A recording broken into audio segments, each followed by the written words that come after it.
Originally, we had a system we called dual federalism. This is where each branch of the government, each level of government, had its own sphere, its own area where it operated. And so if one branch operated in a sphere, the other branch just simply wasn't allowed into it. Like a layer cake.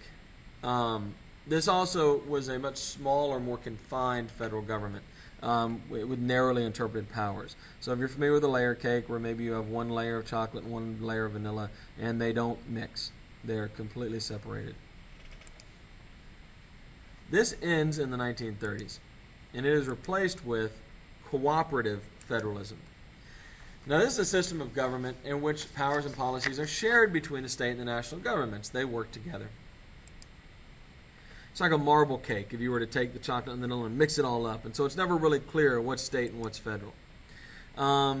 Costs and administration are shared in this system. For example, you may be aware that there's a lot of federal money these days that comes to public education, but then there's a lot of strings attached. There's a lot of things that the federal government demands that we do for that money. The same is true for roads as well, and all kinds of different state government responsibilities.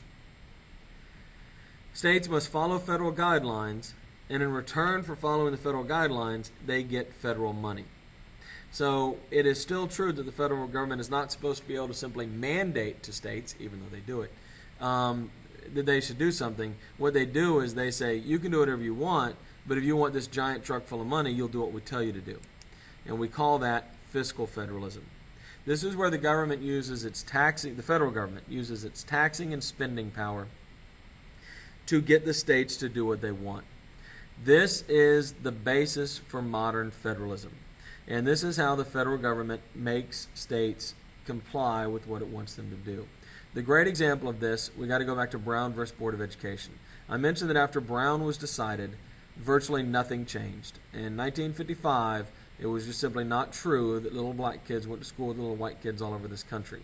In the South, Brown particularly, but also places in the Midwest and even some places elsewhere, Brown was ignored and schools remained segregated.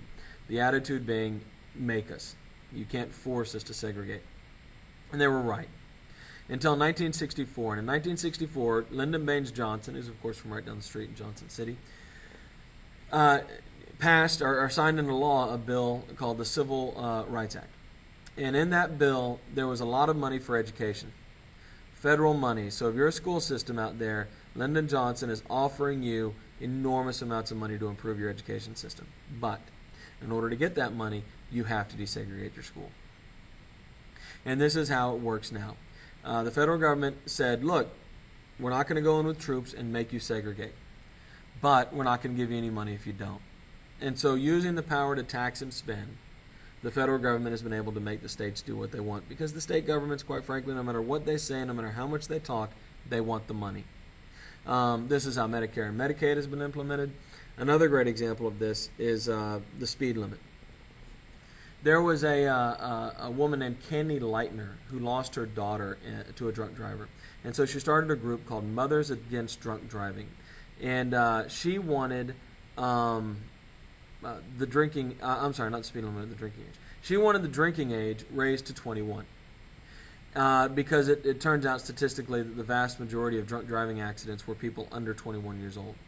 And so she began lobbying Congress, and Congress said, eventually told her, she created a huge organization, bumper stickers and T-shirts were everywhere. And I remember this, it was in the 80s. And eventually Congress said, we don't have the authority to do that. We can't simply tell the federal government, tell the state governments what their drinking age should be. And so Mothers Against Drunk Driving, her organization, came up with a clever solution. They said, well, why don't you tie a 21 drinking age to to federal money for transportation, for roads. And very quickly, 49 of the 50 states raised their drinking age to 21. And they continued to get lots of federal highway dollars. Louisiana refused. And for years, you could go drink in Louisiana when you were 18. But the roads were terrible. I mean, you knew right as you crossed the border in Louisiana that you would enter Louisiana just based simply on the conditions of the roads. And I did this a number of times. Now, this is a particular irony, right? Because if you're going to have more drunk driving going on, you probably need better roads because they're safer, but that's not the way it worked out. Eventually, of course, Louisiana caved because it's really hard for politicians to turn down money.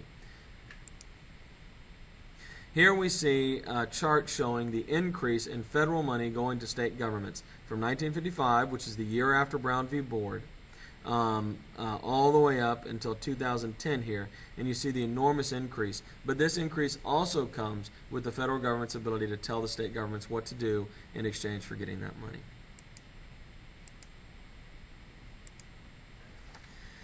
Now, this is administered through the grant system, and the grants are how the federal government gives out its money. Now, originally these grants tended to be categorical grants. These are federal grants that can only be used for a specific purpose. The federal government tells you how to spend it, and there's also strings attached. So you have to maybe, like I said, integrate your school perhaps, or raise your drinking age.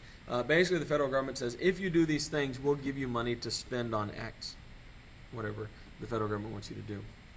There's two types of categorical grants. Project grants, which you have to apply for. I remember Texas got a grant to build a super collider in the 80s, and we built one here, or started to build one here. I think it fell apart in the 80s.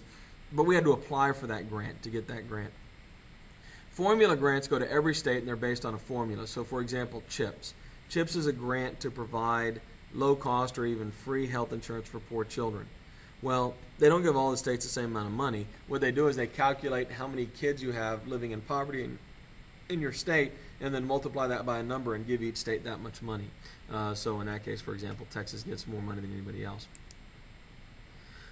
Now, categorical grants were used by Democrats, really starting primarily with LBJ in the 1960s. And Republicans began to get angry about categorical grants, particularly as they embraced the anti-desegregation movement, or maybe I should just call that the segregation movement, beginning with Barry Goldwater in '64 and then Nixon in '68. And so federal governments, it was very unpopular, of course, if you're a Republican to say, well, we don't want the money. And so what Republicans begin to argue, and this really comes to fruition with Reagan in '80, is they want block grants, meaning that the federal government will still give the states the money, but there will be no strings attached. The states will decide how to spend it, and they won't have to meet certain criteria or follow certain rules in order to get the money.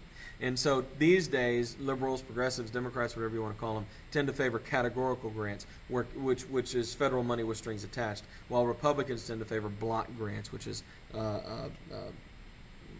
federal money with no strings attached.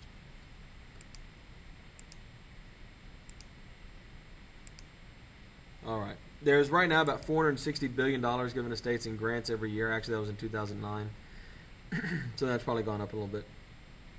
Grant distribution follows universalism, meaning that everybody gets something. Because honestly, this is the way politicians get happy, is they're able to hand out lots of dollars to many different people. A mandate, which really we begin to see used a lot under the first George Bush, and then used even more heavily under the second George Bush, are where the federal government tells the state and local governments that they have to follow federal rules, and they will be fined. So they're not offering you money if you do it. They're saying they're going to take money away from you if you don't. This is kind of the opposite of a grant. Two programs that were implemented as mandates are the Americans with Disabilities Act, the thing that makes it so we have to have elevators and stairs and handicapped parking spaces, and No Child Left Behind. These were both mandates. They were not funded by the government. States were only hurt by not doing them. They weren't helped by doing them. And it says unfunded mandates.